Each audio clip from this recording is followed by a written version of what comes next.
Hello dear students, today we are going to discuss increasing and decreasing function.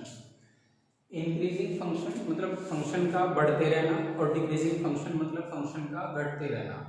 अब increasing function और decreasing को भी हम दो पार्ट में डिवाइड कर सकते हैं। एक तो किसी फंक्शन का लगातार बढ़ते रहना, उसको बोल देते हैं स्ट्रिक्टली इंक्रीजिंग, और एक लगातार घटते रहना स्ट्रिक्टली डिक्रीजिंग। लेकिन एक ऐसा भी फंक्शन होता है, सपोज कुछ टाइम के लिए कांस्टेंट हो गया, ना तो बढ़ रहा है ना घट रहा है, तो हम उसको सिंपल इंक्रीजिंग या डिक्रीजिंग फंक्शन बोलते हैं। तो दो टाइप से हम इसको ऐसे डिवाइड कर सकते हैं चार पार्ट में। Suppose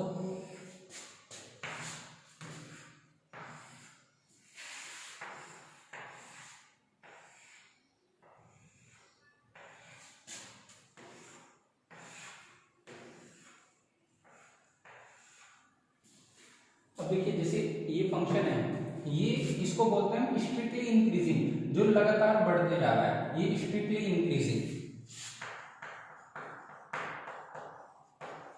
strictly increasing function. और ये वाला फंक्शन ये बढ़ तो रहा है लेकिन कुछ टाइम के लिए, यहां से यहां तक ये कांस्टेंट भी है, ना तो बढ़ रहा है ना घट रहा है, और फिर उसके बाद इंक्रीज होना शुरू हो गया। तो ऐसे फंक्शन को बोलते हैं हम इंक्रीजिंग फंक्शन, इंक्रीजिंग फंक्शन।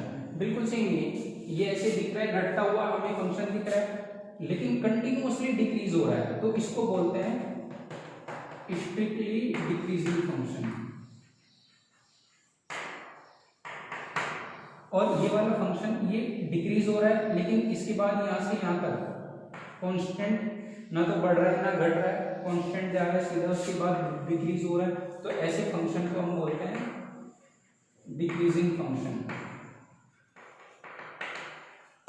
तो ये चार टाइप से हम इनको कैटेगराइज कर सकते हैं, स्ट्रिक्टली इंक्रीजिंग, स्ट्रिक्टली डिक्रीजिंग, या सिंपल इंक्रीजिंग और डिक्रीजिंग फंक्शन। अब यहाँ पे देखते हैं, देखिए इंक्रीजिंग जो है कैसे है। देखिए सपोज ये पॉइंट है मेरे पास x1 और ये x2। x1 इनपुट करने से ये कोई फंक्शन है y equal to f x, output आया x1 इनपुट करने से आउटपुट आया y1, x2 इनपुट करने से आउटपुट आया सपोज y2। अब यहाँ पे जैसे मैंने इनपुट को बढ़ाया, x1 से x2 किया, पहले इनपुट ये था x1, अब बढ़ के हो गया x2, इसके बाद आउटपुट ये y1 और बढ़ के हो गया y2। मींस इनपुट इंक्रीज करने से आउटपुट इंक्रीज हो रहा है, that means function strictly increasing है। और यहाँ पे इनपुट इंक्रीज किया, जैसे हमने ये x1 ये आया, x2 ये इनपुट किया, x3 आउटपुट आया सपोज इधर y1, ये आउटपुट आया y2, ये y3। तो y2 इक्वल टू y3, मतलब यहाँ पे y1 ग्रेटर, y1 छोटा है y2 से, लेकिन y2 y3 इक्वल है। उसके बाद x4 सपोज इनपुट किया, आउटपुट आया y4, बढ़ गया y4।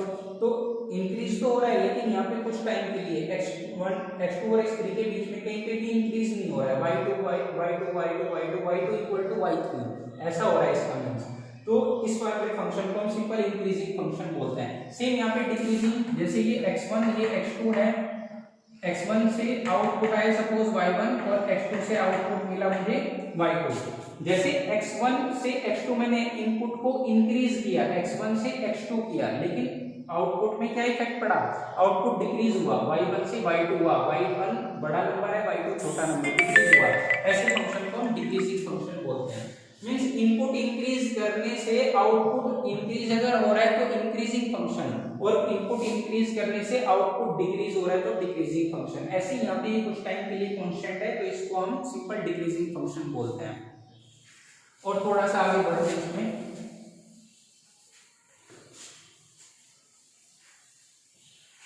देखिए हम कैसे देखते हैं किसी फंक्शन को कि इंक्रीजिंग है या डिक्रीजिंग है या स्ट्रिक्टली इंक्रीजिंग स्ट्रिक्टली डिक्रीजिंग है। तो उसको हम तीन मेथड से देख सकते हैं।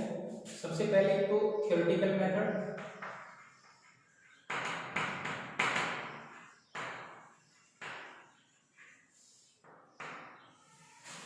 एक दूसरा ग्राफिकल मेथड हम देखते हैं, और third by calculus. Theoretical method में क्या होता है, बोर्ड में हम इस वाले मेथड को यूज करेंगे। देखिए थ्योरेटिकल मेथड में इस टाइप से होता है, लेट करेंगे सबसे पहले हम late fx1 greater than fx2, इस टाइप से लेट करेंगे और सोल्व करते करते सपोज इसको सिंप्लीफाई करते करते इसने ये इंप्लाई किया कि x1 ग्रेटर देन x2, इसने ये इंप्लाई कर दिया, तो इसका मीनिंग है कि फंक्शन इज इंक्रीजिंग या strictly increasing, this imply that strictly increasing a function.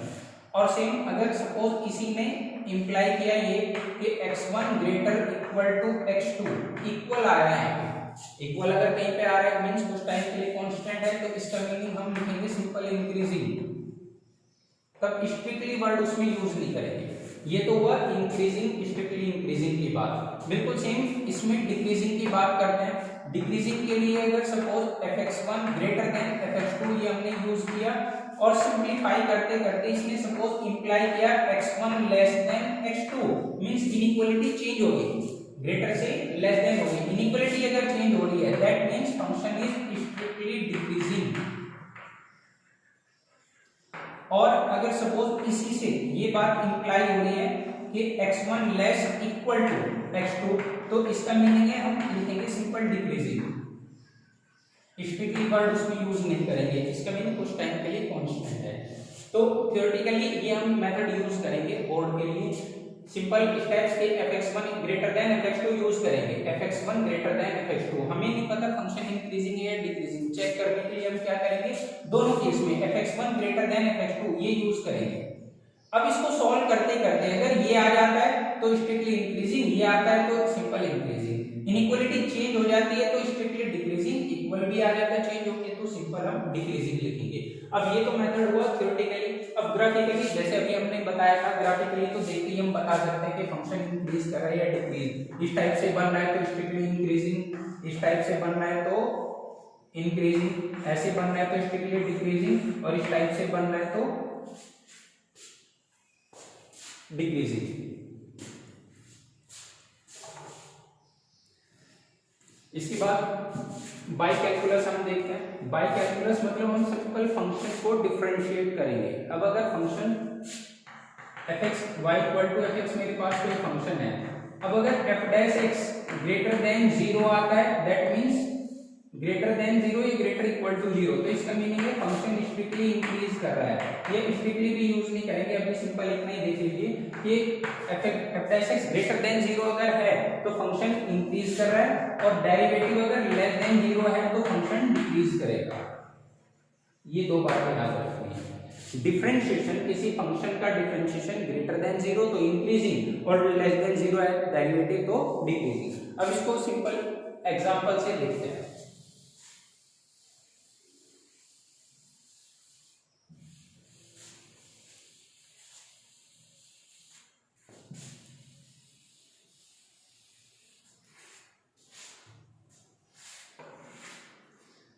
देखिए सपोज फर्स्ट एग्जांपल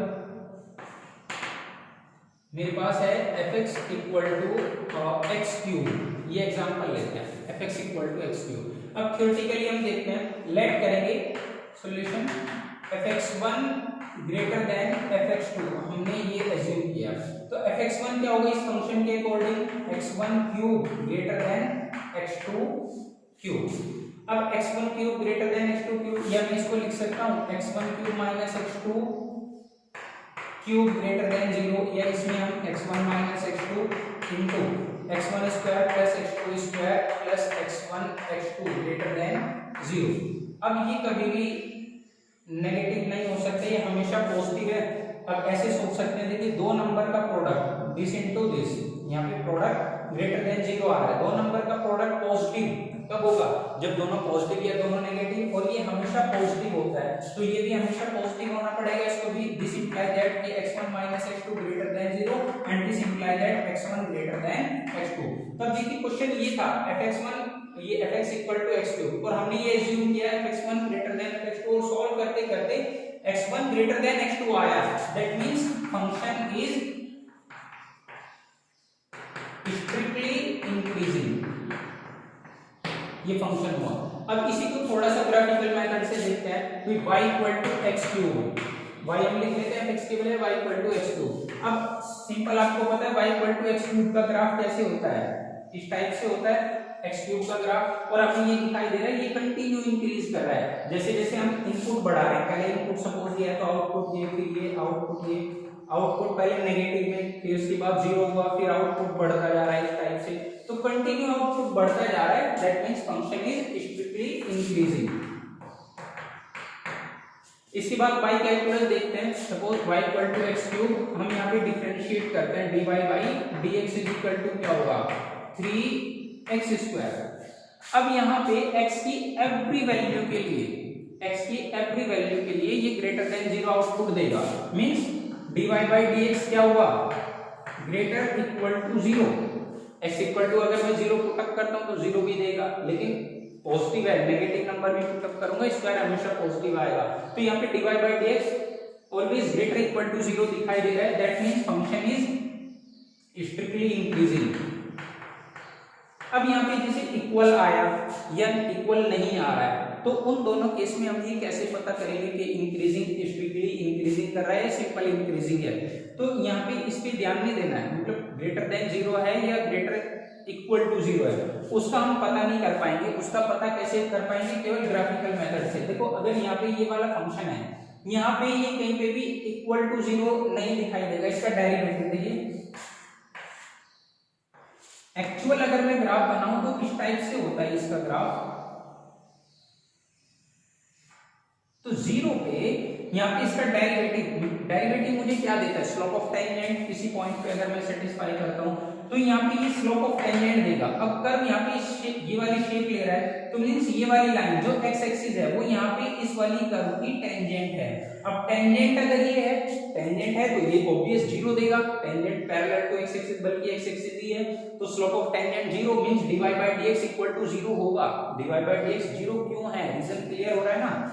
रीजन यही है कि 0 0 पे इस वाली कर्व का जो टेंजेंट है वो खुद x एक्सिस है, और x एक्सिस का स्लोप क्या होता है 0, मींस इसलिए ये इक्वल टू 0 आ रहा है। तो मैं यहाँ पे डिफरेंशिएशन को ग्रेटर इक्वल टू 0 या इक्वल टू ग्रेटर देन 0 केवल, इससे हम ये डिस्कस नहीं कर सकते हैं कि फंक्शन स्ट्रिक्टली इंक्रीज होगा या केवल इंक्रीज करेगा। तो ये मैं बात ध्यान देखें कि डिवाइड, इसलिए मैंने वो वहां पे नहीं लिखा था 2 केस में, इसको बाय कैलकुलस मेथड से जो हमने किया था डिस्कस, इसलिए नहीं लिखा था कि dy by dx greater than 0 पे आप कमेंट करेंगे या नहीं करेंगे। तो मेन बात ये है, सिंपल हम dy बाई dx को ग्रेटर देन 0 या लेस देन 0 देखेंगे बाय कैलकुलस मेथड में। कैलकुलस मेथड से हम ग्रेटर देन 0 है तो सिंपल हम इंक्रीजिंग, या लेस देन 0 है तो डिक्रीजिंग हम बोल देंगे। स्ट्रिक्टली के लिए हमें थोड़ा सा ग्राफिकली ही जाना पड़ेगा, इस किसी पॉइंट पे स्ट्रिक्टली देखने के लिए कि वो इंक्रीज कर रहा है या डिक्रीज। अब एक और एग्जांपल देखते हैं यहाँ पे।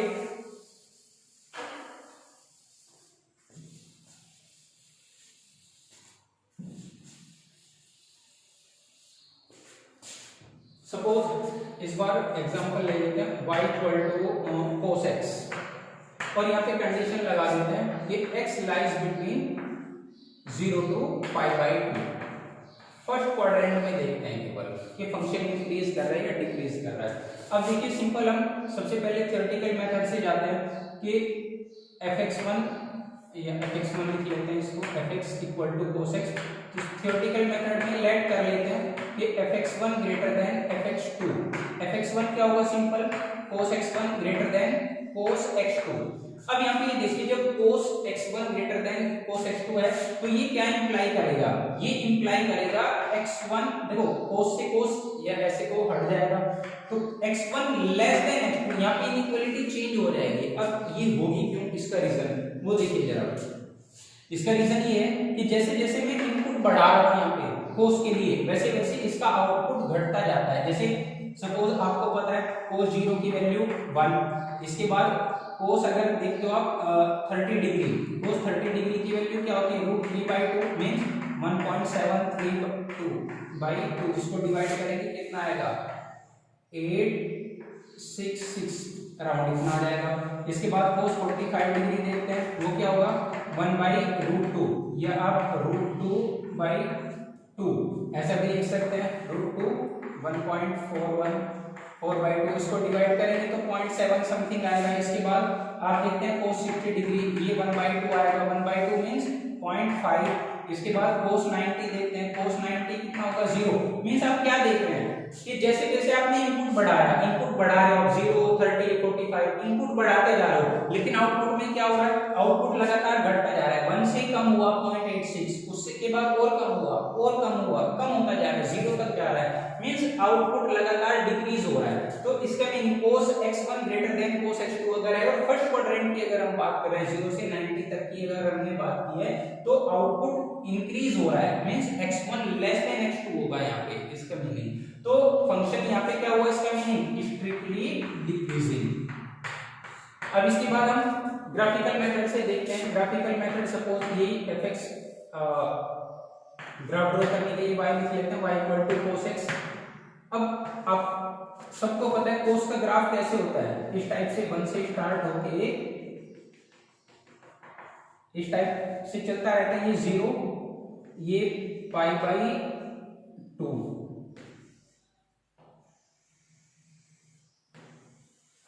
ऐसे चलता रहेगा। अब 0 से π/2 तक cos का ग्राफ ये है और मुझे क्या पता है, ये लगातार ऐसे डिक्रीज हो रहा है कंटिन्यू। जैसे जैसे मैं इनपुट बढ़ा रहा हूँ, इनपुट 0 फिर 30 ऐसे चलता जा रहा है 90 तक, तो आउटपुट लगातार डिक्रीज होता जा रहा है। That means function is strictly decreasing. इसके बाद बाई कैलकुलस देखते हैं। y इक्वल टू मेरे पास cos x है, डिफरेंशिएट कर देते हैं dy/dx। cos x का क्या होगा डिफरेंशिएशन माइनस sin x। अब देखिए फर्स्ट क्वाड्रेंट में हम 0 to π/2 फर्स्ट क्वाड्रेंट की बात कर रही है। फर्स्ट क्वाड्रेंट में साइन हमेशा पॉजिटिव होता है, लेकिन उसमें लगा है माइनस साइन हो, तो dy/dx कैसा आएगा, ये तो हमेशा पॉजिटिव क्वांटिटी लेकिन माइनस से मल्टीप्लाई होके नेगेटिव हो जाएगा। मींस यहाँ पे dy/dx लेस देन 0 दिखाई दे रहा है हमेशा। अब dy/dx less than 0 that means function is strictly decreasing. तो ये स्ट्रिक्टली इंक्रीजिंग डिक्रीजिंग की हम इस टाइप से बात कर सकते हैं। इससे रिलेटेड आप आपको क्वेश्चन प्रैक्टिस कर लेना। नेक्स्ट वीडियो में हम कोई प्रॉब्लम होगी तो डिस्कस कर लेंगे, कमेंट करके भेज देना। Thank you.